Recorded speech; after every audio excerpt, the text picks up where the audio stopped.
Edouard Fritch emerges from a polling booth in French Polynesia's recent territorial elections. The Assembly today re-elected Mr Fritch to serve another 5-year term as president.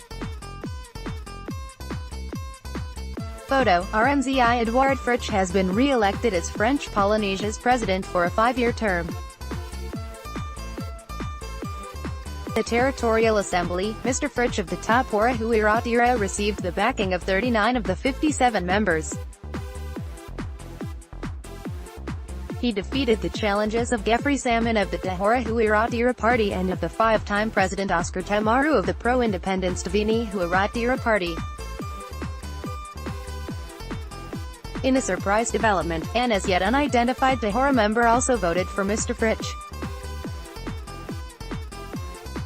Mr. Salmon received 10 votes although his party has 11 members while Mr. Tamaru got 8 votes. In the policy speeches preceding the assembly vote, Mr. Tamaru sharply attacked Mr. Fritch and outlined his campaign for sovereignty.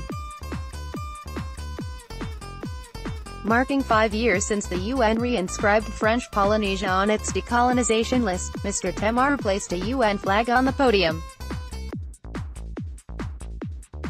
In his speech, Mr. Fritch denounced the UN for failing to send aid after last year's floods in Tahiti.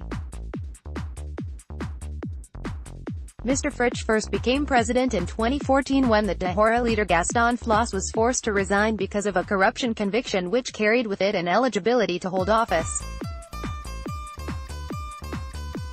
In the past term, Mr. Fritch was convicted for corruption twice and ordered to repay more than $80,000 but has been allowed to stay in office. Both he and Gaston Floss are still due to stand trial for alleged abuse of public funds over making a local council provide water to Floss's residents for free. Yesterday, the Assembly elected Gaston Tongsang as Assembly President for 5 years, just 2 months after he was given a 1-year suspended jail sentence and a fine of $20,000 for abusing public funds.